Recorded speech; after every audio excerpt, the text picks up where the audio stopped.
Hello everybody, James here, and it's Ask Dutch Anything, episode 36, I think. And we're going to do the very, very quick version of the plugs. And just so you know, this is the episode where you get to ask the Dirty Dutchman anything you wish, within reason, of course, at questionsfordutch@gmail.com. That is how you submit the questions. So, very quickly, we're on Pro Wrestling Tees. Please buy our stuff there. I've got 2 books, Owen, Hart and The Rock. Dutch has got 2 books, The World According to Dutch and Tales from a Dirt Road, unsigned on Amazon and signed, going to Dirty Dutch Mantell with 2 L's at gmail.com as he eats an enormous strawberry. And also he's got diplomas for sale that he will sign to you, Dirty Dutch Mantell with 2 L's at gmail.com as well, and hats and all that kind of thing. As we said on Friday that we missed Ask Dutch Anything for 1 week only, and now we're back. So here we go. The first question. It was submitted 2 questions for Dutch at gmail.com. It's from Michael Sanders. Hi, Dutch and James. We've clearly seen some pretty terrible charactered gimmicks utilised within professional wrestling. Some have, against all expectations, done quite well. So with this in mind, I'd like to ask Dutch a 2-part question. I'll ask you just the first part first. Number 1. What's the worst gimmick you heard about from him or another talent that's thankfully never saw the light of day? Well, most of the gimmicks that I saw that never saw the light of day would be in the smaller territories, but I can't remember one. But the one that I remember as the biggest one that did see the light of day, I changed your question around just a little bit, was what's that Easter egg deal? And the gobbledygooker, yeah.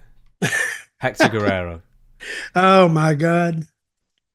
And it was a bad gimmick, but I had to laugh at it. It's a gimmick that you wouldn't forget. And I don't know how they would have, did the gobbledygooker ever have any matches or no? He did, yeah. I'm not sure if they were ever on TV, but he had some house show matches. Hector Guerrero did, in the outfit.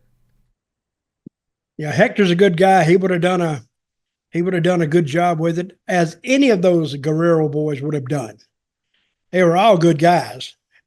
Hector, I was with him. I forgot where I was with him at. Oh, in TNA. Good guy. But I knew him before then. But he was a really good guy, funny, and he's very religious now. So I wanted to engage him in a biblical conversation one time, but decided against it because some people, when they get involved in that, they just keep going and going and going, and I would have no answer and he'd have all of them. But anyway, that was the gobbledygooker. Don't have nothing to do with religion, by the way. The gobbledygooker was probably the worst one I ever saw. And the ones that didn't make TV, I don't know. I may not have seen them. There's one that did make the house shows in WCW, but I don't think it made TV, was when Harlem Heat debuted in WCW in like 93, and they had Colonel Robert Parker leading them out in chains. Robert Fuller, I should say, for you. But they didn't do that. Did they do that? 1993, not 1824. Well, that surprises me, and I think I've heard of this before.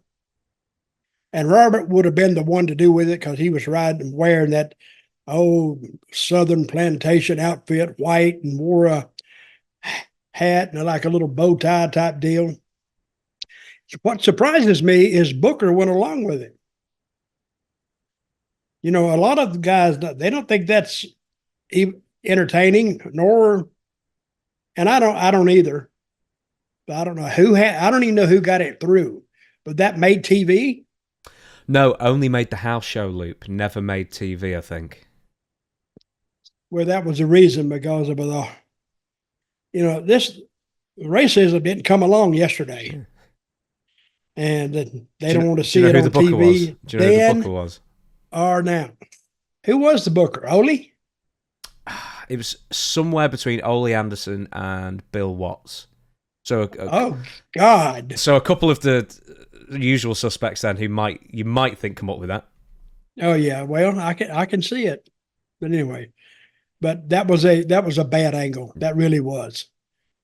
The second part of the question, if I can, I'm going to leave this in. If you could bring your microphone just a bit closer to you as well. Okay. What's the worst gimmick that Dutch thought would be doomed to failure, but actually turned out to be way more successful than he initially thought? Kind regards. Well, you're talking about an expanse of time that took in 40, 45 years that I actually saw these different gimmicks. You'd almost have to give me a list, because just thinking off the top of my head, see, I forget things that aren't regularly requested. So I've kind of forgotten the tag teams that would actually be remembered on a national basis. I've seen a lot of bad tag teams. I've seen a lot of them, but I'm afraid I don't have an answer for you there. No, I'll tell you what, if you write back in, what was your damn name, Mike Sanders? Give us a list of some of the worst characters, worst gimmicks that you think that were actually successful, and then Dutch will answer it back for you. Next question. It's funny you mentioned tag teams. Monte Carlo has written in and says, I vividly remember a pair of blonde, pale jobbers named Bill and Randy Mulkey, who wrestled almost every week on Superstation WTBS in the mid to late 80s. Every tag team from the Road Warriors to the Midnight Express to the Horsemen took turns obliterating them on national television. Then one day a monster tag team from the West Coast had their debut match on TV, and the Mulkeys somehow defeat them for their very first ever victory. I was ecstatic. Dutch, what do you remember of the Mulkeys? How respected they were in the locker room, and can you speak to the importance of jobbers back in the 80s for putting over talent? Before we do any of this, do you even fancy watching that video where the Mulkeys get the win? Yeah, I was there, I think. Oh. I was around, maybe not there, but I actually saw it when it happened. Okay, 1 second, I'll tee it up for you. Right, so I've got the video teed up, but Dutch and I were arguing over who this could possibly be under the mask. So the fella who posted it has said it was none other than George South and Gary Royal, but you think it might be someone else, Dutch? Yeah, I thought it might be Joel Deaton and another partner of his called something Alexander. I don't remember his first name yet, but you're right. It could have been George South and the other guy. So, well, let's have a look at George South and the other guy. Oh, hang on, we just missed him. So this is the Mulkey Brothers versus the Gladiators. Oh, very good. Now they up to this point had never won a match. They've never even smelled a match up to this point. Never smelled a tanning bed. No. That's right. They look like John and George Winter, the Winter brothers. Remember them? No, I don't. They were musicians. They were so white, so white. And I knew these guys pretty good. They were from Anderson, South Carolina. And they knew where I was from, so they kept bringing it up, and talking about South Carolina. And they were good guys. And they came over there as just to put somebody over, and they kind of caught on because they got beat week after week after week, and the people kind of liked them, so they finally put them in the Crockett Cup as one of the 13 or 14 teams they had, and they could go to Greensboro now and be in that tournament.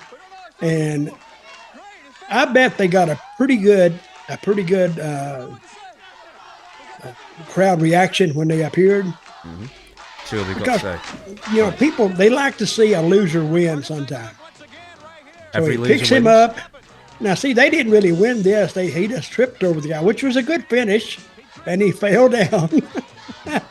And the referee is looking around. Oh, my God, a pin. And he hop in there. Who's the referee? I forgot his name now, too.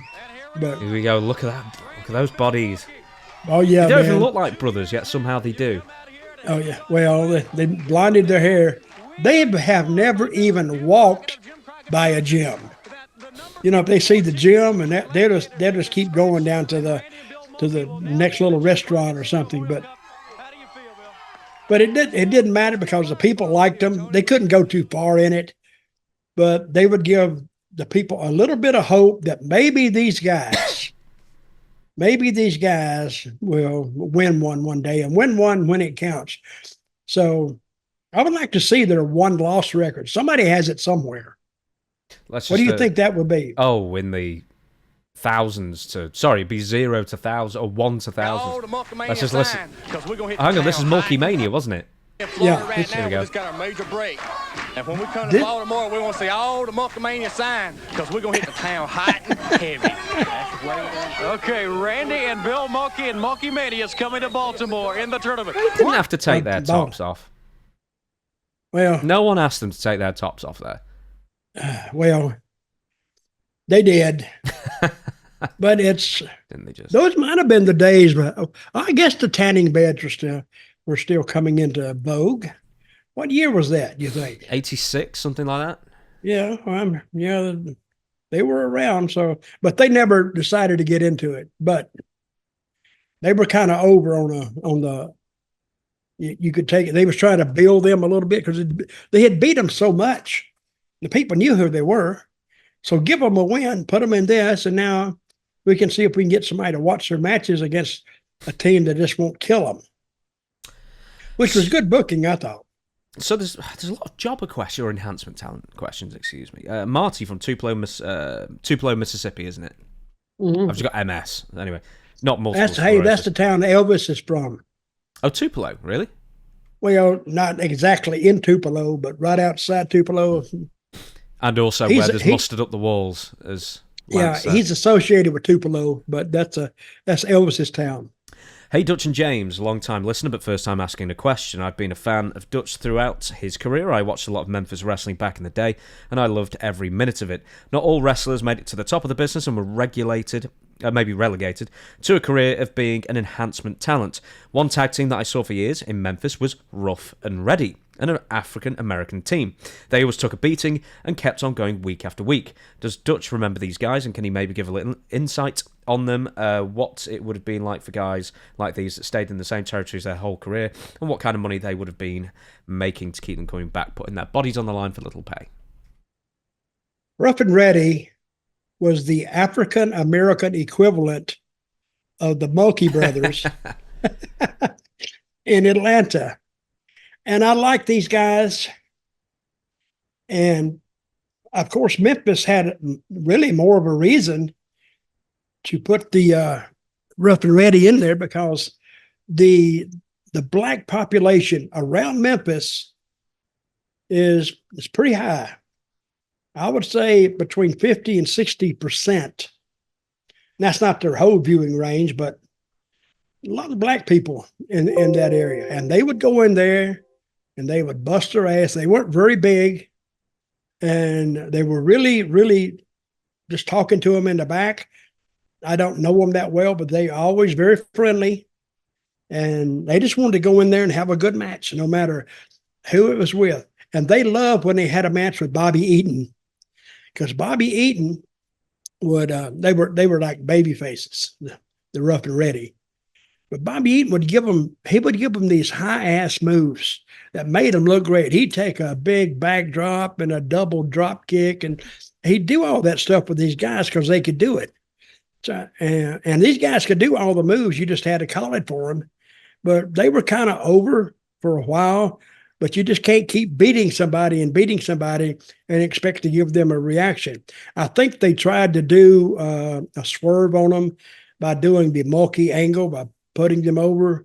And it's like anything else. It works for a while, then they fade away. And if they had stayed in the business, where would they have ended up? I don't really foresee those guys staying in the business. I don't think they could have made enough money to stay in the business. So, regrettably, they were forced to go get a 9-to-5 or an 8-to-4 job. And that's where, and I don't know what happened to them. Do you know how much they would have been paid, likely, at the time? Weekly. They've been paid weekly. Very weekly. Very, very weekly. No, they couldn't. How much were they paid back in those days to make TV? Mm-hmm.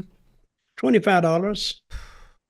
Now, $25 in 1980, well, that's like 50. I guess it'd be $75 to $100 now.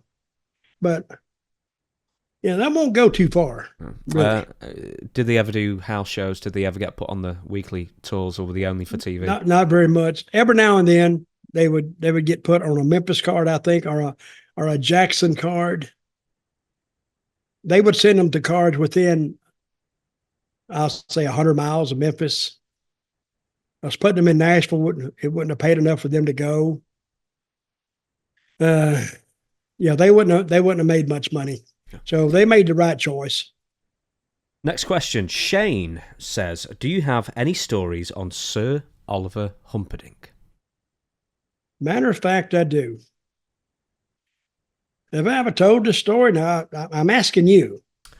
I'm not sure we've ever talked about Oliver Humperdink before. Okay. So I'm looking forward to this. So I was in Florida, and we went to a 7-Eleven. It was me and Oliver Humperdink and another guy who I don't remember his name, but he wasn't around long. We went to 7-Eleven. They wanted to get some beer, and I wanted to maybe get a Coke or something to drink, not beer. But on the way in, there was this big, massive guy. He had to weigh 280. And I was trying to go through the door. I weighed maybe then 210. And I tried to go through the door, and I went this way, and he went that way. He blocked me. So I tried to go back the other way. He went that way. See, my camera's working now, right? Perfect So time. I go back here in the middle, and he just stays there. And I says, can I get in? He says, what do you want to go in there for? I said, because I want to go into the store. Do you mind moving? And he said, I ain't going to move. And, it's like one of those standoffs that, how am I going to get in the store? This guy's big. So finally, I don't know how it came down to it, but we just threw down. I'm punching him. I think I tried to punch him first. And he punched back and never hit me. I got him just a couple of shots, but he was sneaking ass drunk. And I remember Humperdink in the car, oh no, Dutch, watch out. He was a hell of a damn cheering crowd. And I remember, the old stands, they used to have the old newspaper stands. Oh, yeah. Well, they had one. It was like a Tampa Tribune. And we locked up, and at a 7-Eleven, you got those big windows, and we worked our way down till we got to that newspaper box, and we both went heads over heels over top of it. But what happened, it caught my ear on the bottom. It like tore half of it off. And then we messed around there a little bit, and, we pulling, tugging, I'm punching, he's trying to punch. And then the cops come up. And it's almost like he was with me. I said, cops are here. And he stopped. And I stopped. We both stopped just by saying the cops are here. And there's one cop got out of the car. And Humperdink said, oh, well, no, it's okay, officer. It's okay. He never tried to involve himself in it. But finally said, what are you boys doing? I says, oh, we just wrestling around. I'm a wrestler. We went to the high school tonight. We had a wrestling match. Well, you don't need to bring it out here on the streets. I said, well, I'm trying to tell him. And the guy said, well, what happened to you? He said, yeah, just like he said, we were wrestling. And he adopted my excuse. And finally, the cop said, get in the car and get out of town as fast as you. If I see you again, I'm going to arrest you. And I remember Humperdink going, oh, well, thank you, sir. And all he did, that's all he added into it. But I don't know if he'd ever seen a fight in his life. And I don't know why it broke down into the fight. He just wouldn't get out of my way, and he's being a smart ass. But that's how I remember Oliver Humperdink. And he was a really smart guy. Great. If you talk to him in the car about anything, he knew about a lot of things. He may not knew everything, but he knew a lot to have a hell of a conversation with. And I enjoyed being around him. But I always remember that he was in a passenger in the car when I got in the fight with this damn big Florida redneck. And I actually wrote about it in my book. Yeah. So that's what I remember Oliver Humperdink for. There you go then. So if you like more, this is a good place to plug it. If you want more stories like that, go to Dirty Dutch Mantell at 2Ls, with 2Ls at gmail.com and get yourself a signed version of one of those books. And there's plenty more stories in there for you. So we'll move on. Gregory Krug says, James and Dutch, I heard a Bill Eadie interview where he mentioned how, when he wrestled as the masked superstar, he had to wrestle differently to express his emotions because his mask obscured all his facial expressions. My question, when Dutch wrestled masked wrestlers, did he have to change anything to accommodate for his opponent's mask? Thank you. Not really. But see, the masked wrestler, his face only really comes into question when he's trying to sell something. You know, sometimes if a guy doesn't have a mask on, he gets a slam or he gets a punch and his face is going to tell the story. If it goes, oh, God. But he doesn't have that. A masked wrestler has to sell with his body. So if he gets punched in the gut, he's got to come this, oh, you know, and he's going to make the face automatically, I think. But his body is going to tell the story. And I've worked under the hood. Working under the hood is not easy, really. But when I worked on a hood, I was Dutch Mantell's cousin from Oil Trough, Texas. My cousin was called Texas Dirt, from Dirt, Texas. And the reason he came into being in Memphis, I had lost a loser leave town to Dream Machine. And my cousin answered the call because Dream Machine was tarnishing the family name. And we did an interview with him in Texas. Of course, it was me underneath the hood. I said I was coming to Memphis to revive the name and not make the Mantells a laughing stock. And we went with that for about, 4 weeks.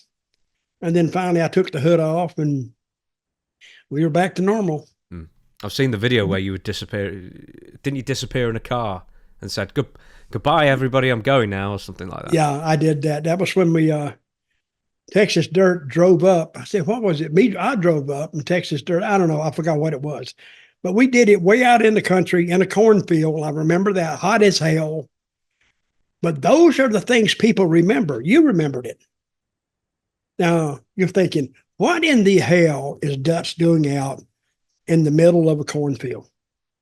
And remember, we was talking to each other and we'd go with the camera back and forth and I would talk to him and he'd talk back. And then it got to the point he was going back to Oil Trough. I'm going to see our granddaddy, Sagebrush Mantell. So, and I'll see you. And he left and that was the end of it. I never saw him again. But I love to do stuff that way because people, they enjoy it and they can kind of get into it. Plus, you got another character to draw from. Who was the best? I think I might have asked this before, but I'm going to ask this a slightly different way. Who was the best mass wrestler at registering, at selling without the facial expressions? Who sold the best without having to use their face? There's been quite a few of them. Wrestling 2. Mr. Wrestling 2. Of course, I don't much like him, but he was good. And one of the assassins, Jody Hamilton, because he would get hit in the ribs, he'd walk around and his face always stayed the same, but his hand was on his side where he got hit. And there's been a few more, probably Wrestling 1 that had to be like that. But you don't see a lot of the masked wrestlers now unless they're Mexican. And they do so much stuff, you don't know what they're selling. If they would slow down and sell something, it might mean a little more. But I don't know how you tell them to do that. That's not their style, and they're going to do what they want to do because that's what got them there. Next question.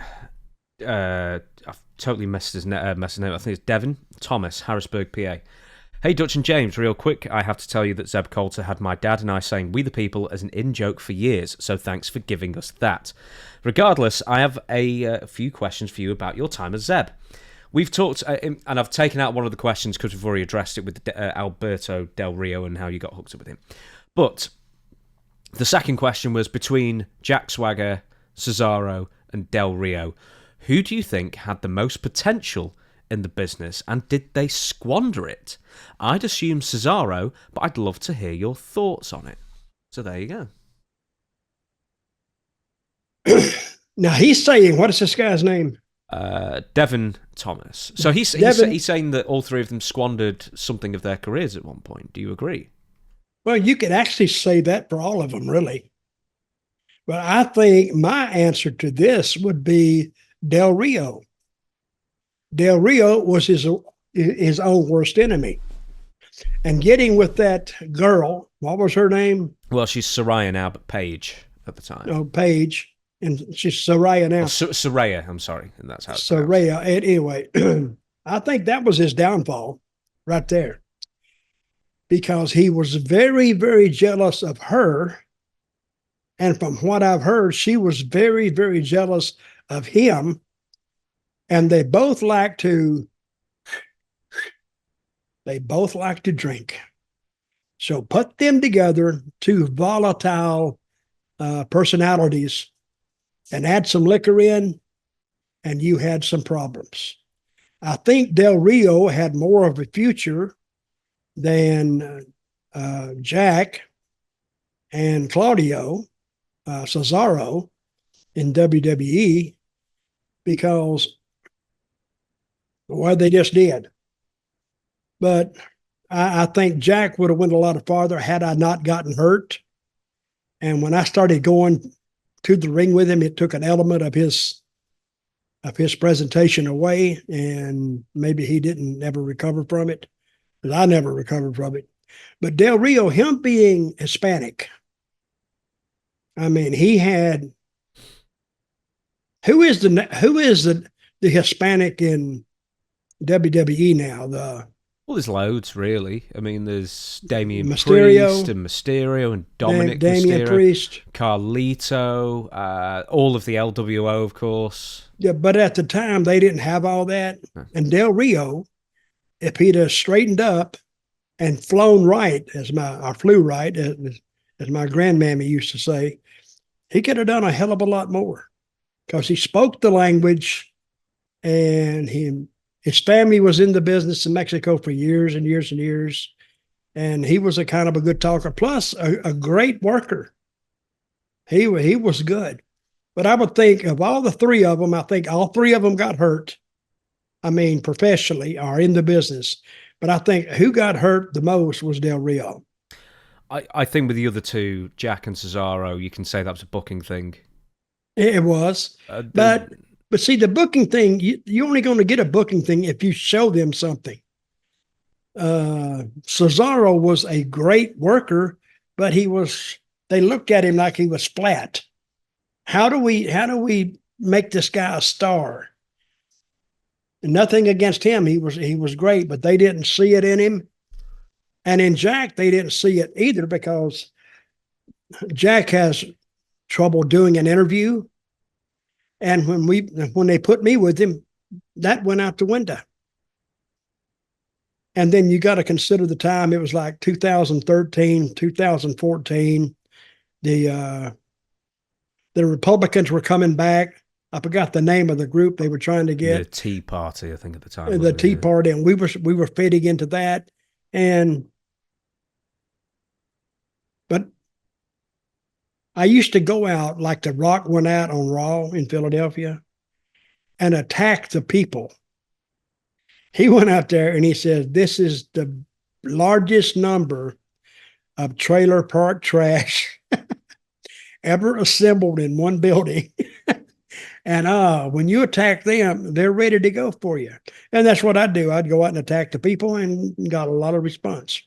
But back to the question, yeah, I think it was my friend, Del Rio.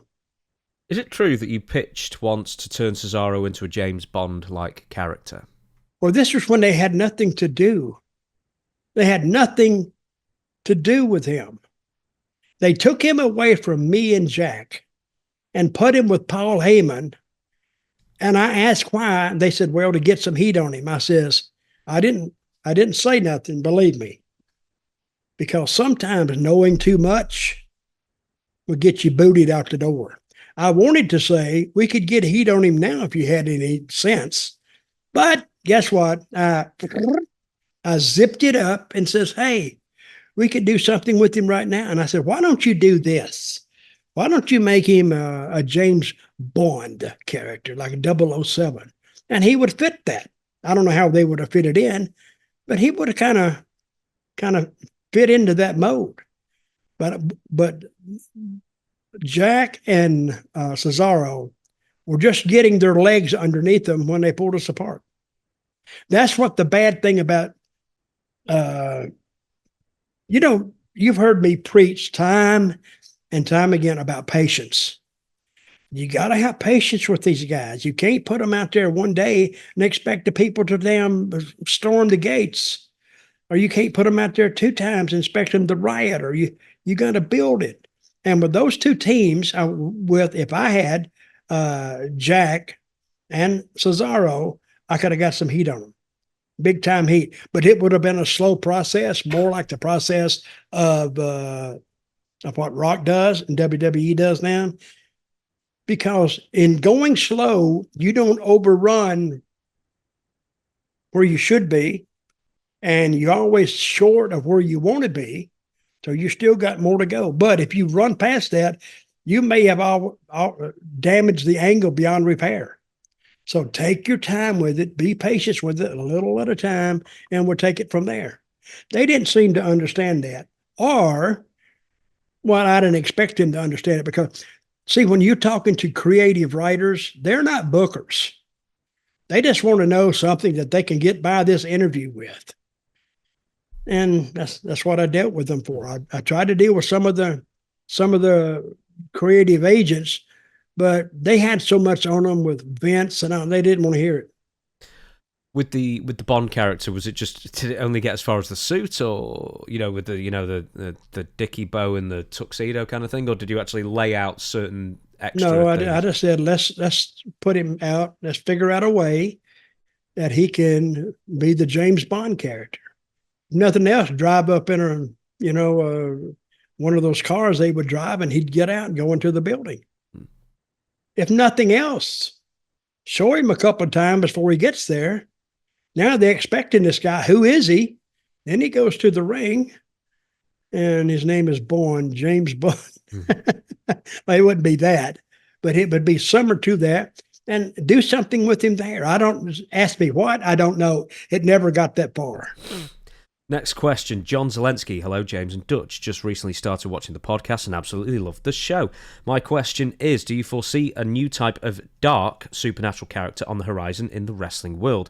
With the passing of Bray Wyatt, wrestling lost what was the new otherworldly legend in the making. A torchbearer of sorts for The Undertaker, and to even some extent, the older Kevin Sullivan. These types of characters draw huge audiences as people are infatuated with what they cannot explain and are drawn to the paranormal. Thank you for the opportunity, and I will continue to tune in.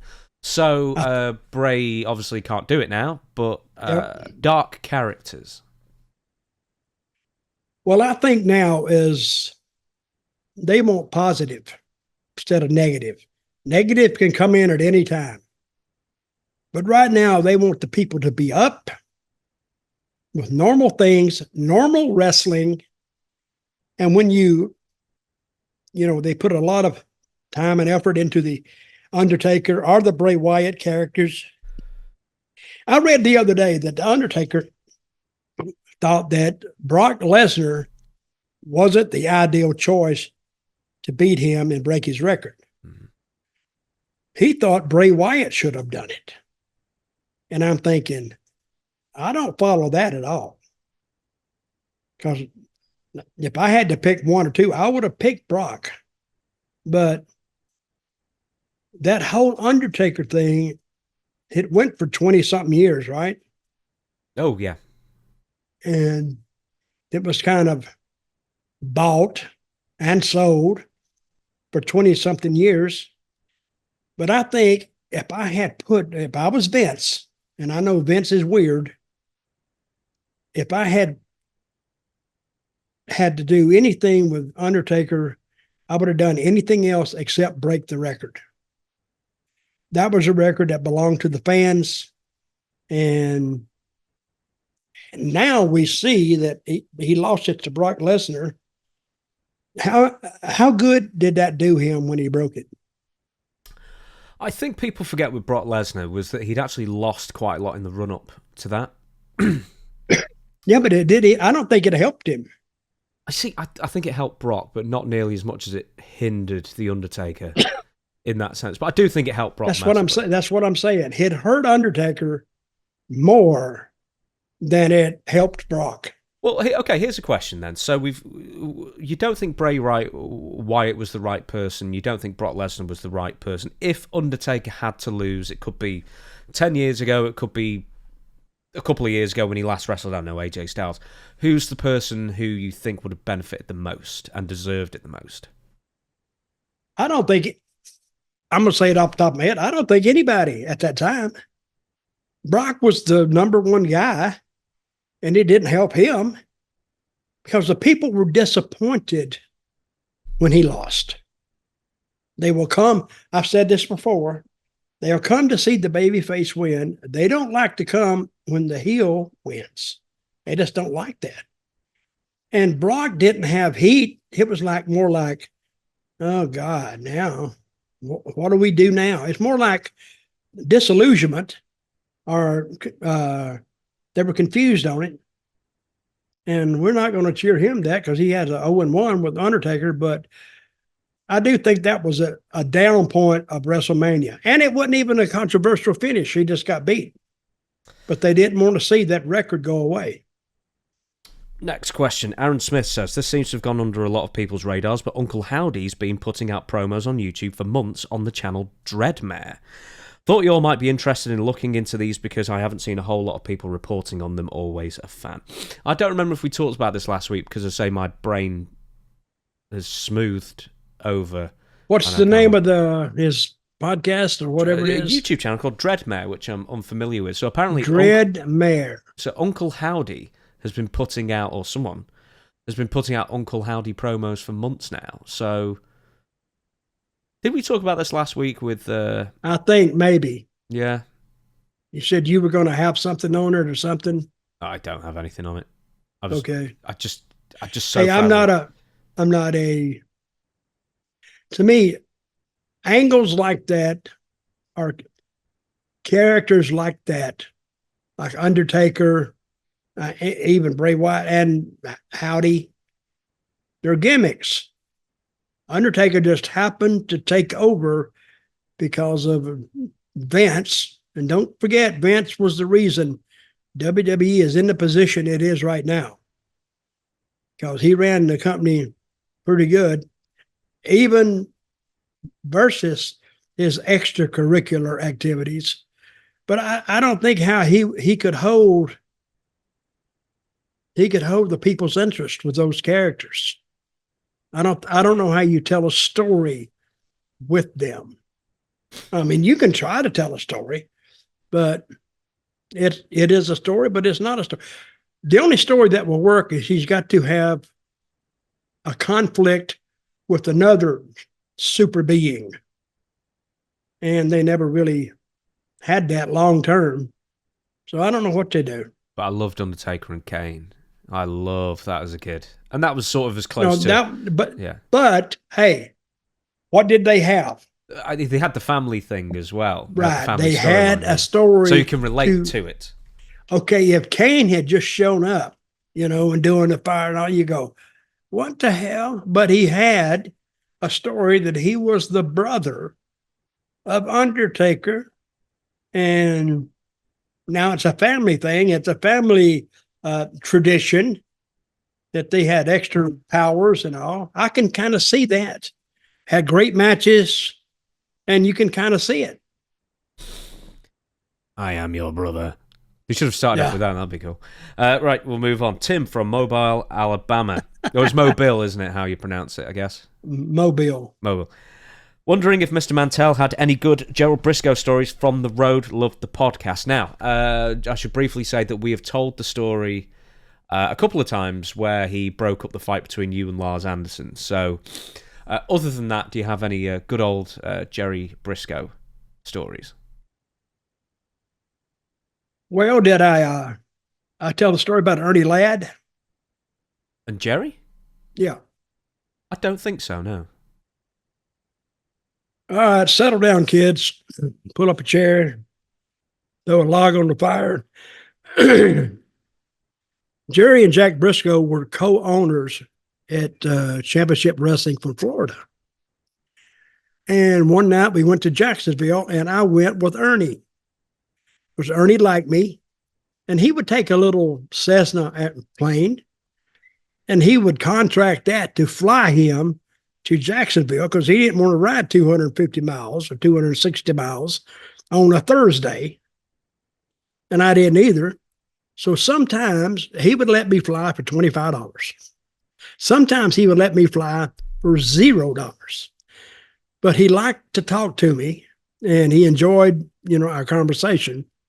And I really enjoyed talking to him. So he had made a deal with Eddie Graham that he would make X number of dollars if he came to Florida. Well, he came to Florida and he wasn't making exactly what the agreement was. This was before contracts, but he wasn't making anywhere close to what he thought he should make. Let's just put a figure on it back in those days, 1,500. Well, he may have been making 1,000, 1,100, but not to 15. But what would happen is that what he was lacking would be bonus to him on the same check, but he's not getting it. So he wanted to leave, and he says, and he did it right by the book. He gave his notice. He was going to leave, and all he asked them to do was don't put a camera in any of these arenas because he didn't want it recording him losing to anybody. And that was a standard practice back in those days because he didn't want that showing in Japan. He didn't want it showing in Texas. He didn't want it showing in Vince McMahon land, nowhere, because it showed him losing, and he didn't want to see that. So he went to Jacksonville, and I was on early, and I got back and I got dressed, and they come in and they said, "You're on next." And he had told me all this that afternoon, I think. But he went out there, and he was back in like 7 minutes. And he was against, I think, Jerry Brisco or Jack, one of them. And he was back. And I went, "What happened?" He says, "Let's go. Let's get out of here." And we got in the car. I didn't know what was going on. We got in the car, and he called a cab, took us back to the airport. It wasn't the airport. It was a private, airfield. And he told me on the way out there, he said, "I told them not to have any cameras there." He said, "I'll put over anybody they want me to put over. Just don't put it on tape, and we're fine." But he looked up, and the red light on the camera was on. He said, "Whoop, I told him not to." He just hit the floor and kept walking to the dressing room. It's supposed to be like a 20-minute match, but it was only 7 because he cut it short and got in the car, and they were mad as hell about it. So as we're riding back, now he's talking more and more and more. And he says, I forgot how we ended up over there. No, he took me to my car, right? And then he called home, and his wife told him that the Briscoe had called and they want to meet with him tonight. So after he dropped me out, which was somewhere north of Tampa, he drove down to the Sportatorium. And the Sportatorium didn't have a parking lot. It had it did, but it was sand. And so he told me this the next day. So let me tell you, the next day I got a call about 9 o'clock, and it was Brian, I can't remember his last name now, but he said, "Did you hear what?" No, it was Mike Graham. He said, "You hear what happened to the Briscoes and Ernie?" I went, "No." What happened? You hadn't heard about it? No. He said, well, you will. And what had happened, Ernie, they had sent him word. He had called them, and they said, meet us down at the office, because they flew back too. Meet us back at the office, and we'll discuss this. He said, okay. So he was going down, and he said, I pulled up close to the office right there in front of that parking lot, and there they were. They were out walking, smoking the doobie. And he said, okay. And he said he got out of the car, and he said they were really upset. They were fit to be tied, he said. You son of a bitch, you MF-er, this, that, and the other. Why in the hell did you do that up there? Blah, blah, blah, blah, blah. He said, whoa, guys, whoa. Calm down. He said, listen, why don't we smoke a doobie? Then let's talk about it. Well, yeah, they wanted a doobie. So he got them another doobie. And I don't know if they were smoking before he got there or not. They liked the doobie. So they got out and they started smoking the joints. And they started talking about it. And they both got in front of him. And one went around behind him. And he said, uh-oh, now I know what's going to happen. So he said, wait a minute, guys. Wait a minute. He got in the trunk of his car where he said the doobie was and pulled out a lug wrench. And he says one grabbed him from the front, one grabbed him from the back. And when he went to hit Jerry, I think Jerry was in the back. Rest in peace, Jerry. He hit Jerry. Jerry's alive. Jack died. Oh, Jack died. Jack took it in the head, I think knocked him out. And then Jerry took it front ways, knocked him out. Now he's got two lifeless, damn near Briscoes that were bleeding like a waterfall. And he said he picked them up, threw them in the trunk of his car, not even the back seat, threw them in the trunk, closed the lid, and drove them to a hospital. Got up to the hospital, opened the trunk, got them out, and they were sitting there. He didn't throw them. They weren't still knocked out, but they were really goofy. Put them there and drove off. No police was there, nobody, nothing. And he said that was the end of it. Now, they've since made up since then, but that was what happened to Ernie Led and the Briscoes. And Jerry was a part of it. Did Ernie ever work for Florida and Eddie Graham again after that? No, it was getting ready to fold up at that time. WWE was so strong. They weren't drawing. And what WWE had done was raided the territory like they did everywhere else. They raided Texas, and they took Kerry Von Erich. They took the top one, and they raided Florida. They took Dusty, and they took a lot of them. And a lot of places, they just took the top names because they'd make more money in WWF. And Florida was closing up and losing money. So it probably stayed in business about another year or so. We shall move on. Helen Smith says, do you have any memories of working with Matt Bourne? A little research says that you had one of Matt's, as well as your own, final matches in 2010, when he once again donned the makeup for the Doink the Clown character. I've heard that Matt was as tough as he was just an absolute pain in the ass to deal with, and was one of wrestling's true characters. Love the show, guys. Yeah, I had a run-in with Matt Bourne in the ring. You did? Yeah. A legitimate run-in? Yeah. Okay. Nothing happened. He'd beat the shit out of me. But I was playing with him one day. He was doing that mountain character or whatever it was. Or it's WCW. So yeah, Big Josh. Yeah. Maybe, yeah, it was that. And I was untying his shoelace, and he didn't like it. And I went through something else. Marty had me to move. I was playing with this, and he's trying to stop it. And finally, he just got up and he said, "Don't do it. God damn it." I went, "Whoa, okay. I got you, brother." No, we didn't do it, but then the match ended, and I thought that he wasn't one to kid around with. He had a bad temper. Really bad temper, as I found out. But And then he apologized later on, I don't like that kind of stuff and stuff, but I thought he would really, because I didn't know what to do with him. He's supposed to be the big Josh from the woods and whatever this, and trying to get his gimmick over. And I don't know what he did, but he didn't like that at all. But yeah, and I heard a lot of stories about him later. Something that he did in Memphis. He was at a bar or something. He beat somebody up, but stories about him beating people up aren't rare, because he had a bad temper and he'd reach over and he'd pop somebody real quick. So, but I was wondering, what would he do if he popped one of the guys, like who's the tough Samoan guys? Well, there's so many of them. Which ones, like Rikishi or Yoko? Well, not Rikishi. The Wild Samoans?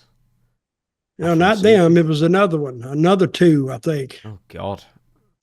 But anyway, I wondered what would happen if he touched them. So that would have been a hell of a fight. With Matt Bourne, so as people, I'm sure a lot of people who watch this know, I used to do a podcast with Don Morocco, and he said there was two people. Of all the interviews that I ever did with him, all the podcasts, he said there were only ever two people he just couldn't stand, and one was Ole Anderson, and one was Matt Bourne. But his problem with Matt Bourne was that Don had rented a car, and then he lent it to Matt, and then Matt borrowed it and trashed it, and then didn't even pay him back for it. Just stuck him with the insurance, like uninsured bill, I guess. Well, that sounds like something that he would do, but that's just everyday fare for the wrestling business. The wrestling business today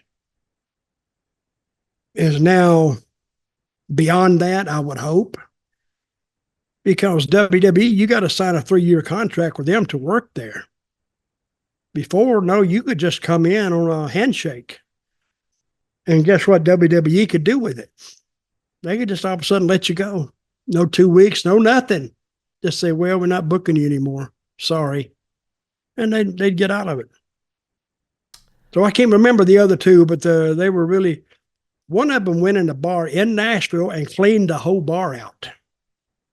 He beat the hell out of the whole bar about 2:00 in the morning. And the police came and said, who is it? And they said, him. They said, okay, you guys need to go on home. Because we're going to go down here to the Waffle House and have a little breakfast. And they let him go. Do you remember this, 2010 match you had with Matt Bourne as Doink the Clown? 2010. Yeah, so this would be the very tail end of your in-ring career. Where was it? I'll find out 1 second, pausing. Okay, so it was in, let me just crane in here, Freehold, New Jersey. Any memories of this at all? Well. No memories of that at all. No, seriously. I've never, when you said Freehold, I went, what, Arkansas? It sounded like an Arkansas name. Freehold, and New Jersey. Yeah. Nope, I don't remember that at all. There you go. Right, we've got a couple more in us, I think, before we end. Tim Davis writes in and says, with questions for Dutch@gmail.com, it seemed like every 3 or so weeks the Gibson brothers were beaten to a bloody pulp on TV. Were they gluttons for punishment or on somebody's bad list? I'm editing bad language out there. One last question. Did Paul Morton possess the fastest recount in wrestling business? I appreciate your time and attention on these matters and good life and health in your future. So, the Gibson brothers and their apparent love for getting beaten up on TV every 3 weeks. I think he's got that confused with somebody else. Oh, yeah? I remember the Gibson brothers as being a credible tag team. Well, maybe they were, in an angle, they were beaten down in that sense. Well, I don't know. I've never seen them beaten down like that.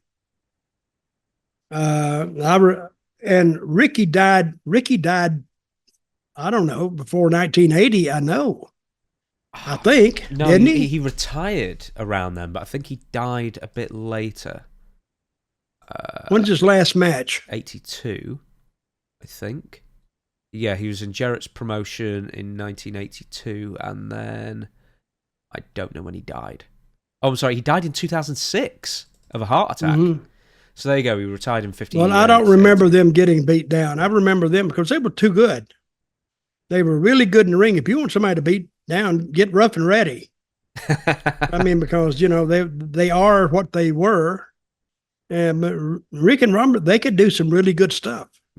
So, and what was the last part of that question? Well, before we go to that, let's stick with Ricky Gibson for a minute. So, my understanding is, I've interviewed Ricky. I even met Ricky Morton in real life. He's taller than I thought he'd be, Ricky.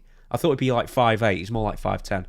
Anyway. You're talking about Ricky Morton. Yeah. Sorry, I met Ricky Morton. When I interviewed him, he always said that Ricky Gibson was so good that he could have been, or even was in contention to be NWA champion at one point. Well, he was good, and he was just a natural. He could do things, with ease. Ricky's problem was drinking, and possibly drugs too. But he was, the last couple of times I saw him, he was like drunk as hell, and still working. I didn't like to work with people who were drunk because they weren't themselves, and who knows what could happen. But I don't remember, but I do remember that he was very, very good. And if he had cleaned himself up a little bit and went to the gym a little more, I think he would have been at least a challenge for the title. And I think he probably had a couple of bouts for the world title down in the Pensacola territory. It says here that the pair of Ricky and Robert Gibson, or Reuben Gibson at the time, often teamed up until a car accident forced Ricky to temporarily retire in 1982. Struck head-on by a drunk driver. You were saying that, Ricky. He was cut from the wreckage by firefighters with a metal rod stuck in his leg. It says stick. He returned to Memphis briefly at the end of 1983 before retiring. He also wrestled under the name Ricky Lee Jones in 1987 before being done for good. I never remember him wrestling as Ricky Lee Jones. I don't even know where that come from. Never even heard that. Mid-Atlantic in 87. So the same year you were partially there and you left. So maybe your ships in the night passed in that sense. Okay, we've got... Let me ask you something. Okay, yes, he was Ricky Gibson. Okay. And he goes to Charlotte territory, Mid-Atlantic. What was the purpose of changing his name to Ricky Lee Jones? Maybe he was just disabled in some way and wasn't as good as he used to be. If you got like a metal rod sticking out of your leg, that was going to hamper your gait. And what did he die of? Didn't say. It said around 55. Heart attack. 53. Heart 2006. Attack. Okay. And he was 55 years old? 53. Okay. So apparently Ricky Lee Jones, he was in Mid-Atlantic the same time you were, very briefly. Tim Horner beat him. Okay, I'm going to blow your mind now. The Kansas Jayhawks defeat Ricky Lee Jones and Shaska Watley in Richmond, Virginia. Apparently he wrestled in 87. I don't think that was him. No? Nope. Right, okay. I'm pretty sure it wasn't him. So you tell those bastages that write that crap on that site. Ricky Lee Jones, I kind of remember the name, but it wasn't Ricky Gibson. Ricky Gibson, I think, was totally through with the ring. It also says that you teamed with him and beat him in a singles match on this. So I teamed with who? Ricky Lee Jones. No, I think that's somebody else. Right, we're going to have to find this out. Okay, Sloot, it's any footage of Dutch or even Ricky Lee Jones in Mid-Atlantic we'd like to know. But it says NWA World Championship Wrestling TV show from the WTBS studios in Atlanta, Georgia, 21st of February, 1987. Can someone find out if that's the actual Ricky Gibson? We'd like to know. We're going to ask one more question, and we're going to... That's 36 years ago. I know. Damn. It's not a criticism. But now I'm going to go on record as saying I don't think that was him. And I like 87, no, I think Ricky wouldn't want to do that. Anyway. Well, I bet that'll be on the network as well, so we'll have a look for it. Okay, this is the last question, then we're going to close down this here. Wait a minute. Why do these wrestling logs have so many mistakes in them? I don't know. I don't know either. Because who gives them this? Now, well, I mean, this is from a TV show, so they would have written down the results from that. But then there's a house show. Okay, if he'd have been Ricky Lee Jones, okay, we would have to see. He would have his list of bookings from that year. I don't think that was Ricky. I really don't. Okay, we'll investigate. I promise you we will. Okay, Ricky Lee Jones. That was the same time the Rock and Roll were there. Yeah. Which now makes a little sense, but it doesn't make sense. See what I mean? Do you want me to see if I can find the episode? No. All right. I'm not that crazy about it. No, okay. Right. Final question of the episode, then we're going to shut down. Spencer Yates says, hello, Dutch and James. Over the years, it's become extremely obvious that Ric Flair is a classic fair weather fan. He will support whatever sports team's hot at the moment, or whatever team is paying him to appear, or at least is being nice to him at that moment. He has no brand loyalty to any sports team who may be rebuilding or struggling. I think he uses this approach in business as well as life. He wants to jump onto what is the hot product. I mean, in fairness, you can't blame him for that, I guess. This brings me to AEW. Ric Flair seemed to be desperate to get to AEW when they were a new hot product, even though WWE under Vince had spent years rebuilding him and would use him just to give him a payday. He had no loyalty to WWE. Ric Flair is now in AEW and pretty much does nothing, and the product is just flat, and the company is just down right now. WWE is on fire and seems to be getting better and better. My question for you is, do you think Ric Flair will try and get himself out of AEW to jump over to WWE while they are the hot thing? Or do you think he will try to help out the struggling upstart AEW, or just take a paycheck and do nothing? Ric Flair couldn't help AEW if his life depended on it. Because Ric Flair is 75 years old. He doesn't appeal to the young demographic anymore. Hell, I appeal to them more than he does. But the only reason he's there is because didn't he sell the woo drink to them?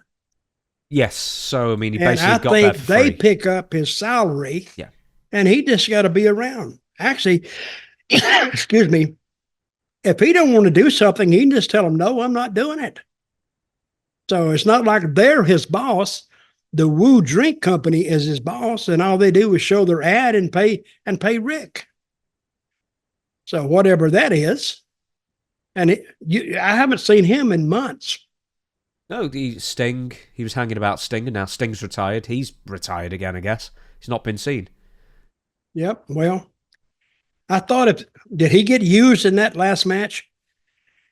Yeah, he did. I think he did very fleetingly. And then he swore in the camera. And that was about it. That bastard. But see, they do things in AEW. I don't know what they do. I don't know what rhyme or reason they do it for. Apparently, it was just the hot thought of the night before. I don't know. So, but Flair he's a con man. He really is.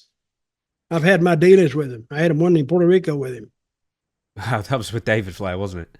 That was David Flair. Yeah. I booked him, and he said, if you'll book him, to make a short story short, if you'll book him, I'll make 2 appearances for you at a reasonable price. I said, okay. And I booked him because Carlos didn't like him much. And I said, yeah, but we got that Flair deal. And I think he told David one day, hey, just pack up and leave. And he did. They went to get him for the show, and he was gone. No notice, no nothing. So. You're not the only person to say that around this time, hey, book David Flair for us, my son for me, and I'll appear for you. Was it Dory Funk or someone like that, I think, who did the same thing, and Ric Flair obviously never showed up. Loyalty, so that's an interesting attack that Spencer Yates, or claim that Spencer Yates is making against Ric Flair. Has Ric Flair just got no loyalty to anybody? Is it just whoever will pay Nobody. him? Rick is for Rick. I don't blame him. But, if you meet Rick, he'll make you think you're the greatest friend he's ever found. And then make you feel, but you'll end up paying for the drinks. And I can kind of see that too. You get to hang out with Ric Flair if you're a fan for a couple of hours. That's, should be worth a few drinks to you anyway. And if you come up to him later, hey, Rick, remember me? No. And he just go on.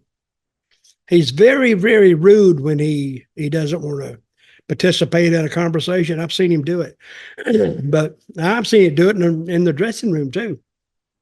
People get tired of that crap, I mean, if somebody is a fan of mine comes up, hey, I used to watch you, blah, blah, blah, blah.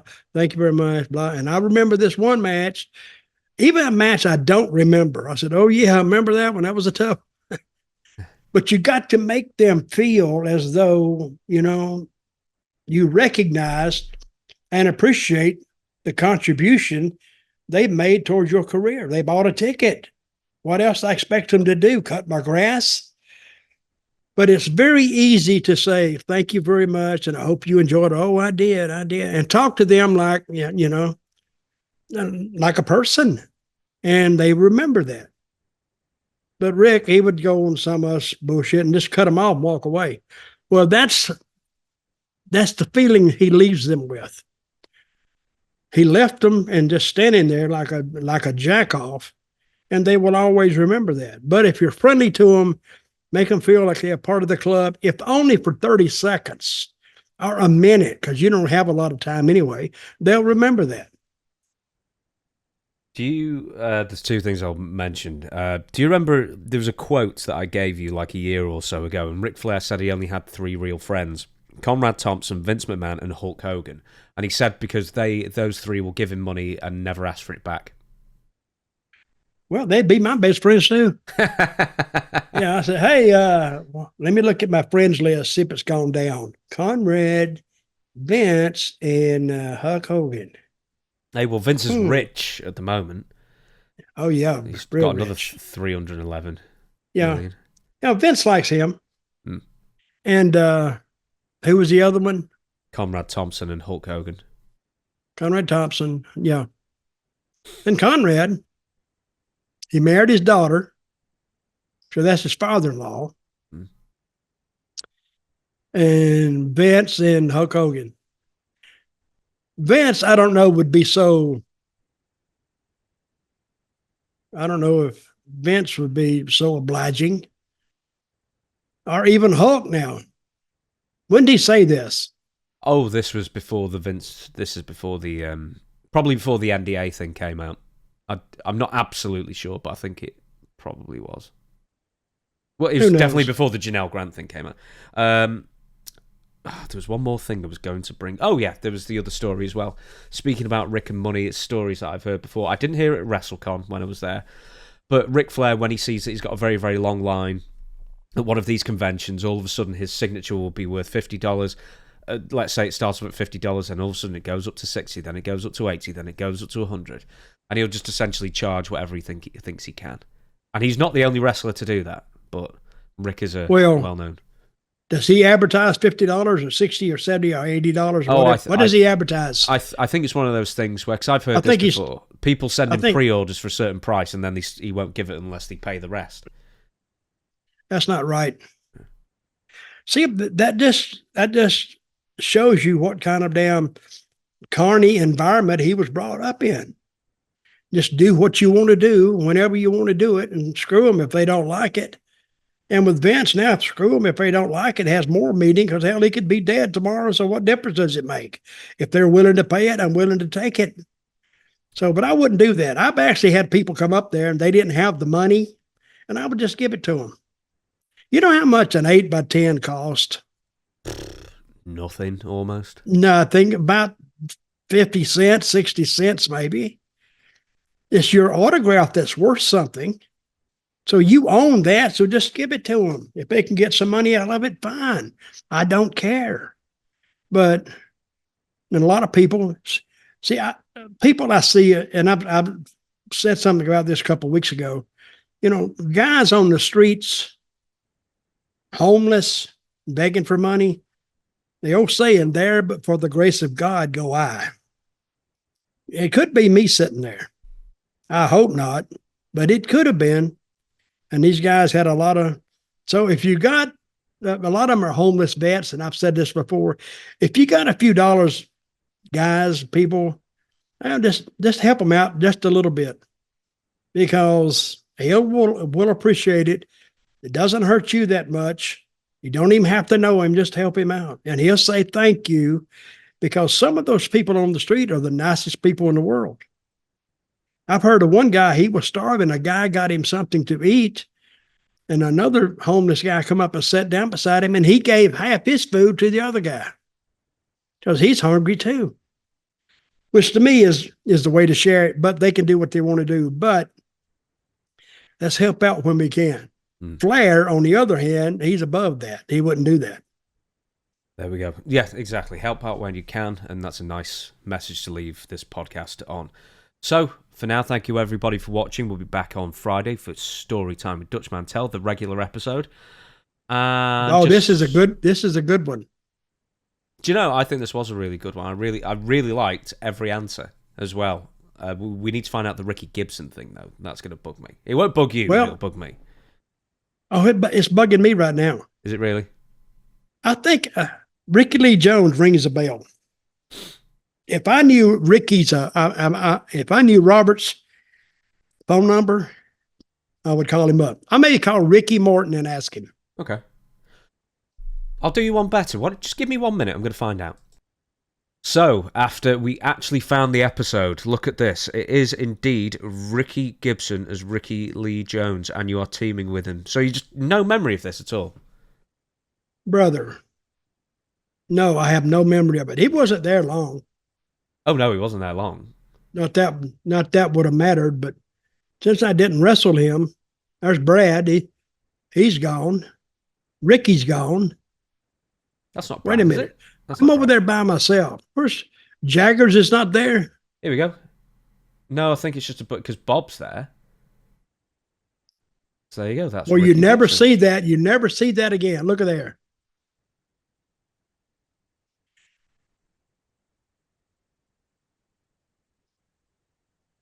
Yeah, get your ass down, boy. Okay, I don't know where Jaggers would have been. Okay, in my corner, they're all dead. Yeah, I guess so. Except for me. In the other corner, I don't feel so damn good myself. That's not Brad Armstrong though. Who's the other guy? No, that is Brad. That's Bob. Yeah, Bob Armstrong. But there's and guy Bob and Ole. Here we go. God damn it, sell it. Oh, here we go. Oh my God. They wanted me to. Now they're beating the crap out of me, those bastards. But these guys knew what they were doing, so. There we go. Except Lex. He didn't know what he was doing. Oh. But that's why they put him in there with those guys who do know what they're doing, so they can keep him out of the ring more. There you go. So, but I'm glad I kind of had an inkling that Ricky Lee Jones, because I remember thinking, wait a minute, why did he change his name? And I have no idea. I'm back to where I started. Well, at least we know that he was there for a bit, and he did a bits and bobs in the 80s. But if I had been on, a guest show for money, I would have said, no, absolutely, it's not Ricky Gibson. There you go then, right? Okay, so that is the end of the podcast. I'm starving. I'm going now. So, thank you everybody for watching. Questions for Dutch@gmail.com if you want to be involved with next week's episode. We will see you again on Friday for Storytime with Dutch Mantell and Dutch We the People.